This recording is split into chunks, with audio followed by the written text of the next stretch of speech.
gonna climb a tree. Watch out. Ah! Hi there, welcome to another episode of the Board Game Business Podcast. I'm your host, Richard New, and I'm here as always with Jeremy Commander and Brian Hink. Today we're going to be asking, how do I get my game into distribution? Now, I'm going to start with Brian, because Brian has distributed several of his games, and we're not talking about they're already been manufactured. Do we want to even start with having your own website and trying to sell them yourself? Would you consider that part of distribution? No, not. Yeah, we should define it. We should define distribution, because people say that. I want to get my game in distribution. What does that mean? You go into a store and buy games. You buy it from a retailer. So the retailer gets those games from a distributor, usually. So there's only a few distributors out there that supply all. We'll just talk about just the U.S. right now.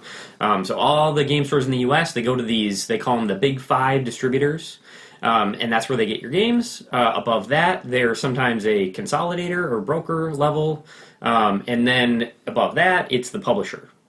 So I will sell my games to that broker. The broker will sell it to the distributors will sell it to the retailers, and that's where you'll buy your game. That whole system is kind of distribution.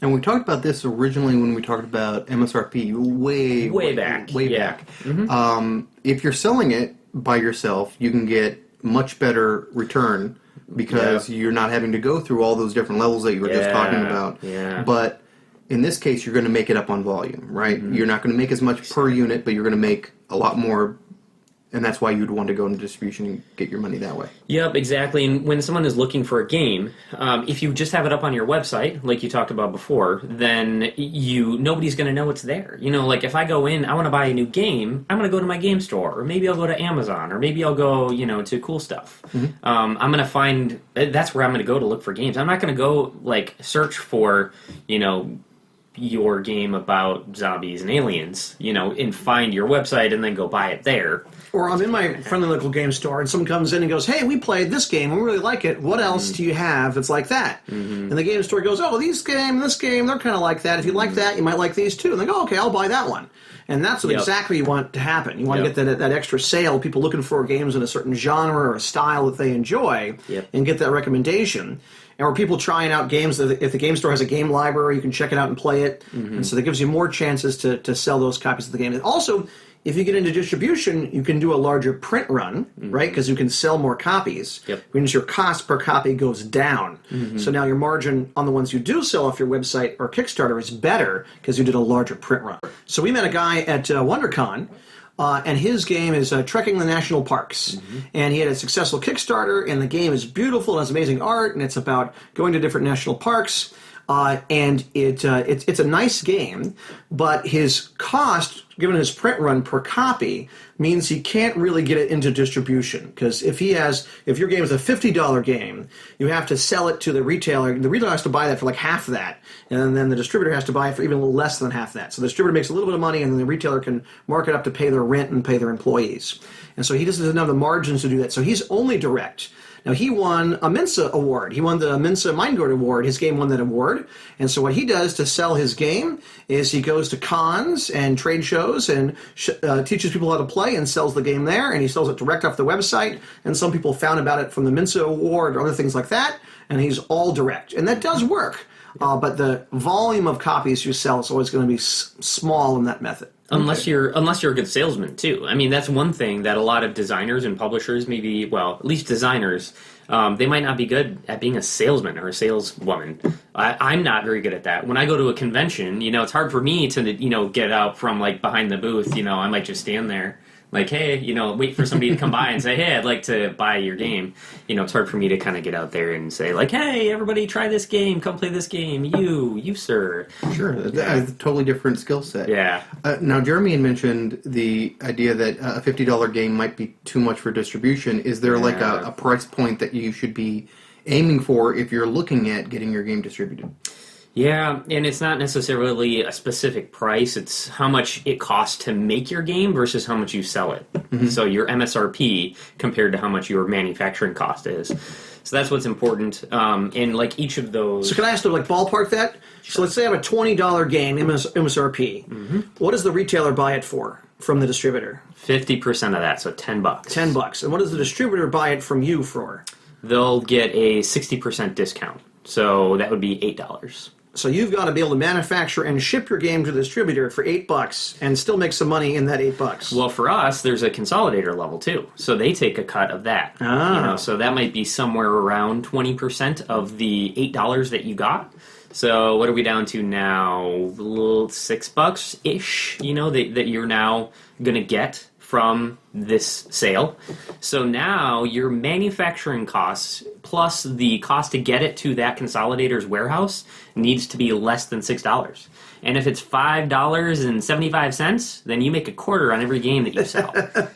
And there's other costs involved too. You might have to pay the designer a royalty. You might have to pay an artist a royalty or recover some of the costs you spent on art.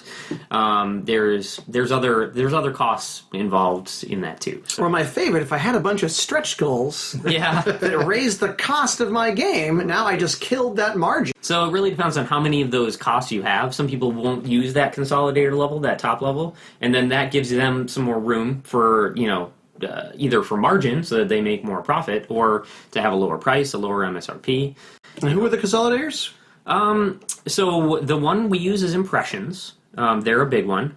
The other big one in our industry is PSI, at least in the U.S. And so those are the two biggest ones. Is there a difference between Impressions and Alliance then? They're pretty similar. PSI has some of the bigger clients. They're not like huge, because if you're really big, you're going to talk to distributors directly. You're going to have a whole team that does that. You don't need like a consolidator, but they're companies who are bigger than us usually, but then not as big as some of the really big guys. So that they have fewer of those. That's what PSI has. Impressions has the companies that are more my size or even smaller, and then they have more of them. So they have a bunch of those little studios that come together to make up a lot, someone that a distributor wants to talk to. Okay. Whereas PSI has still a lot. They're still consolidating a lot of studios. But they don't need as many. They don't need as many as Impressions. Gotcha. Yeah. And so those are the two big I guess I don't know what a consolidator does. Yeah. A consolidator will take games from a whole bunch of publishers and then combine them to sell them to distributors, and they do that because then they get to save money on like shipping. So like if someone wants 5 copies of Good Cop Bad Cop, they can combine that with they could someone also else's game. Exactly. Gotcha. Okay. And then put it in one box, save on shipping. One of the things we heard at Gamma, we were at Gamma talking to retailers, and the retailers didn't like dealing with some smaller outfits in some cases because it takes too long to get their order. So you have a game come out and it's a hot game and it's selling, and the retailer calls you up and goes, hey, I need more copies of this game, and they want you to ship it to the retailer, more copies of the game that week. And through the distribution system and the consolidators, because they're doing that regular shipments, they can restock those game stores as fast as they need to be, like in their regular weekly shipments. So they stay in stock with the stuff that's selling, and they're not dealing with being out of stock. Versus if I'm dealing with a little indie guy, like, oh yeah, we're going to get to that, but I have 80 orders to ship before yours. Now the retailer is frustrated. They're not getting the product when they want it. The problem is we've had so many new publishers come out, so many like Kickstarter games. Yep. These guys are not they have too many games in their warehouse, too many clients already that they're supporting. They won't take on any new ones unless somebody comes and makes a really good case. You now kind of need, as we've talked about, designers needing a resume for their game to get it published. Right. You almost need now as a new publisher, to have a resume to give to a consolidator to have them take you on as a client. So you can get a resume into for a publisher would be what, like having a catalog already? Yeah, like possibly a catalog of games that have sold, so that the consolidator could go on to BGG and look at your games and see, holy crap, 800 people have your game and you're getting 30 plays a month. That's pretty good. So like that would give them a reason to stock your game because people want it. People are playing it, they're going to want to buy it. You could also have a big Kickstarter campaign. You have a big hit game. Yeah, if you have a huge game with 2,000 people who backed your campaign, then there's going to be people playing that game and wanting to buy it after the campaign too. So that would be another thing to put on your resume. So Dave Ferguson, who runs Castle Productions, his game is The Great Debate, which we've played before, and that's a fun party game where you debate different topics. Some are serious and some are silly. Like I drew a card and it's Star Trek versus Star Wars. and I pick a side and get to pick my opponent. So I made Richard argue for Star Wars because I know that'd give me a better chance of winning the debate. I'm telling you. But that's a fun game, and it has an expansion now. And Dave's been trying to get his games into distribution, but the distributors he talks to didn't want to talk to him until he had at least 3 products in his catalog. And they said, "Yeah, come back to us when you have 3 games in your lineup or in your line. Then we'll talk about carrying you. But we don't want to pick you up or give you space where you're a one-game thing. We want to see you more of a mature publisher before we'll pick you up." And so now his goal now is to get to the point where he has a catalog that he can then go to the distributor with and do that. In the meantime, he's selling off his website. He's selling through Kickstarter, and he's doing a lot of direct sales where he drives around to game stores and he talks to the game owner and will you carry my game? Here's my sell sheet. Here's the elevator pitch. And he says he might have to go to 50 stores to get picked up by only a couple of them. And so that's a much less efficient way of getting the game out there. And so we did talk about the 2 bigger consolidators. There are other ones now because they can't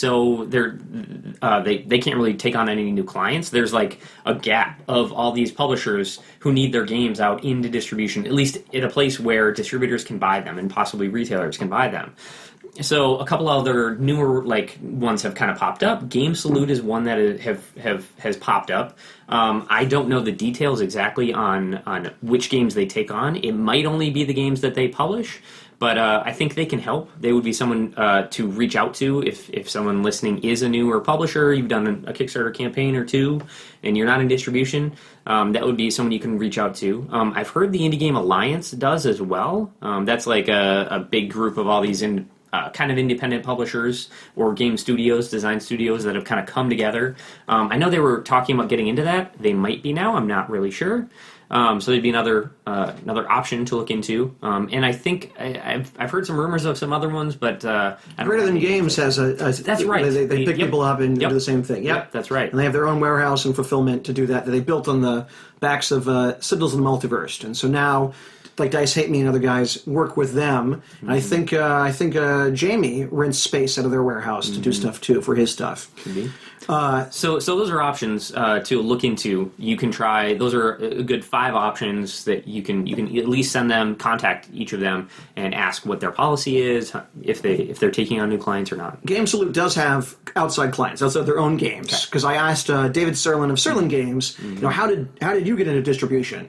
So we've talked about the consolidators and going down a level. Have we talked about? You said there's big 5 distributors.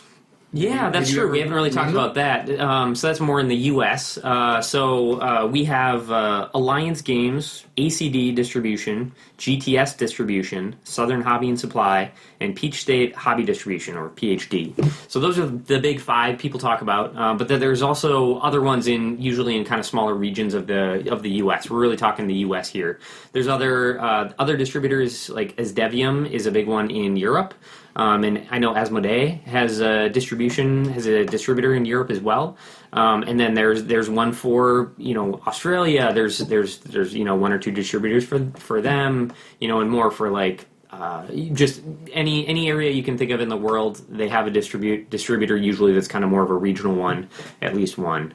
So there's. Would you recommend, if you're trying to, if maybe you haven't gotten your resume completely full yet, starting with sort of a regional definitely distributor? Okay. Yep. So go into your game stores in your area and say, who are your distributors? And it's usually going to be 1 or 2 of the big 5 that they use, and then usually maybe a third that they'll go to occasionally if they can't find a game. But then they usually have 1 or 2 of the local regional ones too that they use. So go in, visit your local game stores, talk to the owners, and they should be able to direct you to some of your regional distributors. You also said that this would be something that you look into if you have 1,000 extra copies. Is there a minimum amount I should be having to make sure that it's worth my time to go into distribution? If I have 100 copies, is that even worth it? No, not at all. See, no. Yeah, that's a good question. Can you ballpark it, what we should be looking for? Usually, at least for impressions, when I first started working with Aldo, he wanted, what was it? It was about at least, I want to say 700 copies. So if you have that makes it worthwhile so that they know they can make their first initial orders. And then if they have follow-on orders, then they have at least a little bit to to send to stores as well, or distributors as well. So yeah, I'd say good 700 or so is what you'd want for starters. Okay. At least that, and that's really a minimum. Okay, sounds good. Good question. Something to keep in mind when you're looking at manufacturing and trying to figure out how many extra you need to have. Yep. So one of our local game designers, Brandon Roush, That's a good he one. has a game called Dubious Alliance, and it's like kind of a social, screw your neighbor game with a bunch of orcs, going into a dungeon and then stabbing each other back and getting treasure at the same time. And so his game is not in distribution, but he is in 5 game stores here in the Bay Area, and he did that just by going and talking to the game store and demoing the games. And I'll come in and demo the game and help you sell it, or I'll do an event. And in some cases, the game is there on consignment, meaning he owns the game, and so the game store, you're giving him shelf space, but didn't have to pay for the inventory. So it doesn't sell, they're not out anything. And so he was able to do that, and that's a much smaller scale. So now he's able to do his website, able to do conventions, and some local retailers on consignment or by doing promotions to help them sell the game. But otherwise, I mean, it's you really just want to have it on your website available for sale, and then go to conventions to try to sell it. And that's pretty much what you'd want to do if you're not in distribution. Okay. That's what I'd recommend anyway. And then I should give credit to Teal Fresto, who's another local. Yeah. He did Birds of a Feather. Yeah. He's in distribution. It's my impressions, brother. Yeah, you got it. And because his first game was a big enough hit that got him noticed. And then when he had multiple games, when he started having multiple SKUs, then he got into impressions, and now he's doing that way. And he said, well, I guess because I had multiple games and they had done well enough that the distributor was willing to pick me up. And so that was his method for getting into distribution. Yep. This is a fantastic game, by the way, Birds of a Feather. I love this game. Yeah. Well, thank you guys very much for helping me out to understand that and helping our audience out. I've been your host, Richard New. I'm here as always with Brian Hink and Jeremy Commander, and I'll see you across the table someday. Hey, this is Richard to remind you that you can check out our website at boardgame.business. Old episodes are indexed by subject to make finding an answer to your question easier. You can find links to our BGG Guild, other networking sites, and, if you feel like supporting us, our Patreon account. Donations are used for equipment to improve the presentation of our podcast. Thanks for watching or listening. Thanks so much for watching the Dice Tower videos. Find more great videos and reviews, as well as our top-rated audio podcast at Dicetower.com. You can also find other great shows at Dicetowernetwork.com. I'm Eric Summerer, and you've been watching The Dice Tower. The Dice Tower is sponsored by Cool Stuff Inc., where you can find great games for great prices. Cool stuff in stock. Check them out at CoolStuffInc.com.